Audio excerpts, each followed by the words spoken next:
been able to look back on, where I was, wanting to commit suicide to now winning in the Australian Open. Like, I'd rather have that thought process at like a breakfast rather than coming out of a nightclub at 6 a.m. because I'm super proud of where I've come and who I am today. I feel like I've got so many strong messages and things I can teach people. I look back at my career and my life and everything I've gone through. I look at it kind of like a big tower, and I feel like if you take one little block out or one little brick out, it's just everything falls to pieces. So I don't regret anything, honestly, I don't. I think if I just focused on tennis and my body and not giving to people, and I feel like I would have for sure had a better tennis career, and I don't regret that one bit because I feel like my happiness comes from helping others. I just feel like I've been through so much, and I feel like I'm able to stay more composed. I'm more just proud of the way that I've bounced back after everything, honestly. Like, I've been in some really tough situations mentally and in some really scary places. I just know that, everyone is just really dealing with something, and I feel like I never judge anyone anymore because I've just done some terrible things, I've done some dark things, I've been through so much that all my goal is now is just to guide through people that shit, because it was brutal for me. Like, it was so hard, I felt so alone, and obviously to the point of self-harm and thinking about committing suicide, it was tough. Like, people our age, they really struggle to like open up about just how they feel on a day-to-day basis. Like, and I was a victim to that. Like, I was Nick Kyrgios, who was 23 years old, who was like dealing with mental problems. I think society's kind of built that image that we got to try and act like we're okay all the time. You feel like you're not enough at times. I think people didn't really realise. They only saw the Nick Kyrgios around Australian Open time, or when I was on court having success or training. They didn't really see the dark moments that I had with myself and the problems I was dealing with. And I was going through some tough times, and I feel as if so many people have actually appreciated me opening up to them. Yeah. And especially males in general. Like, I think around this time, almost they feel weak if they're feeling mental struggles, or it kind of makes them feel less of a man, but I don't think that's the case at all. Some people deal with it better than others. I feel like I just mentally struggled so hard for like the first 6-7 years of my career. Like, I had great results and shocking results, but I just felt there's so much pressure. There's so much like anxiety, pressure to do things or achieve things, and if I don't do well, then I'm gonna do, like, it's just so much. So I feel unbelievable. Like, I'm 2 beers deep. And I looked at the people closest to me and how much I was letting them down, and I didn't want to do that anymore. And then, I don't know, I just tried to just look at my career, and I was like, I feel like I've got so much left to give to the sport. And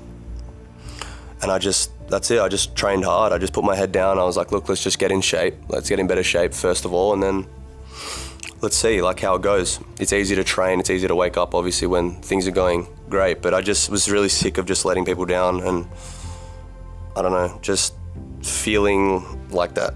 I feel like I'm making people proud now. I feel like there's not as much negative things being said about me. Like, I just wanted to turn the narrative around almost, so that's basically it. I just was feeling so depressed all the time, and so like feeling sorry for myself. I just wanted to change that. I'm not thinking about lifting a trophy or making semi-finals or making the final. I'm just thinking about my habits every day, just trying to, put in a good performance on the court and then put in a good practice sessions, try and stay positive. I was just really sad. Like, I wasn't able to. I feel like when you're in that position, you want to share it with the people that you love the most, and I just wasn't able to do that. Didn't have a good relationship with my mum or my brother, and I felt tense with them. I was going into my own house, and I didn't really feel like I was part of family, and that was the hardest thing for me. I was like, I only ever wanted to start playing tennis and doing all this to actually share it with the people that I wanted to, that got me there. I'm not a person that, I know hundreds of athletes who don't give back to the community. It says nowhere in their contract that they have to do that. And I take it upon myself to go out daily and try and help. But I think just daily habits and the people around me. I've got an incredible support crew. In the closing moments when I look at them, and there's a million thoughts racing through my head. Like, people won't understand how many thoughts actually are running through your head in that moment of time, especially for me, because I just think about everything prior to leading up to this moment. And I'm talking years of things that are racing through my mind. So when I look at them, it just gives me that, even if it's 1%, 2% of stability in that moment, it helps. So, like, they deal with a lot of shit, that's for sure, from me, but they always support me, it just goes so long. such a long way? I just feel like I'm playing for a lot more than myself. You know, I've just got a lot of people, a lot of support, and on the flip side I got a lot of people doubting me and trying to bring me down all the time as well. So I'm playing for I've got a lot of motivation, you know, in the back of my mind. I feel like that's a common struggle is like in just society today, people are always just trying to be something they're not. Like people will literally put more energy into like an Instagram post or, you know, a Snapchat than that literally like job every single day. And I see it every day and I'm just like, I want to say it, but I don't want to intrude. And I feel like people are just trying to impress everyone else. And then they get home at the end of the day and look in the mirror and they're just like, it's just a big front. And it's just like, I'm just so comfortable in my own skin. It's a scary level of freedom. Like that's my message. Once you're really comfortable in your own skin and you're doing what you want to do and you're successful and you're turning heads and people are taking notice, it's a dangerous level of freedom. Because it's so easy to be, you know, attached to technology and seeing everyone's opinion on the match or highlights or anything like that, but I feel like I'm able to really switch off from that, and that's a big part of my growth, I think. I feel like once you get in that cycle of just, you know, drinking and drugs, just things just pile up, man. Like that was the biggest thing for me. Like once I stopped doing that, everything kind of just fell into place. I was able to think clearer and just really get my life back on track. I just take nothing for granted anymore. Like now I wouldn't trade that for anything. The ability to help and give people confidence is insane, and to get out of spots where you don't want to wake up, you don't want to, you know, go to work, or you feel, you know, as a kid I was extremely overweight, got bullied, obviously being coloured wasn't easy. You know, I just feel like I've overcome so many challenges that I can get through anything. I've got some really thick skin now and I can just really help anyone. That was my main goal. Like that was everything I was focusing on every day.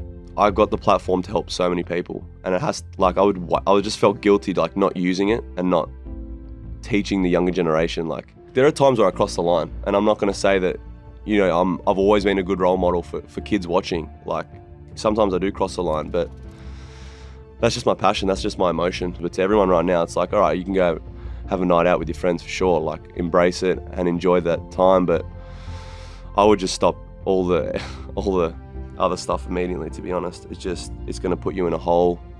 You're not going to be able to think clearly, and it doesn't better you at all. Like I know it's easy to say it, but it really doesn't better you at all. Like I've had this conversation with my girlfriend, like if we have kids, like I'm not letting my son or my daughter go out and waste time and, you know, be peer pressured into doing those things that they lead nowhere. They lead absolutely nowhere. And I feel like if you want to, you know, strive for greatness or do something outside the box, you can't be doing that stuff, for sure, 100%. You can tell yourself you've been here before. You know, the confidence and the belief in yourself, that only comes with achievement. You know, I've obviously met a lot of amazing people this year who have just given me extra motivation, and, you know, to find people that finally have my back and that I just love being around, and they just want to push me to be a better person and to be a better tennis player. They realise that I'm immensely talented and I have I feel like a lot more to do in this sport.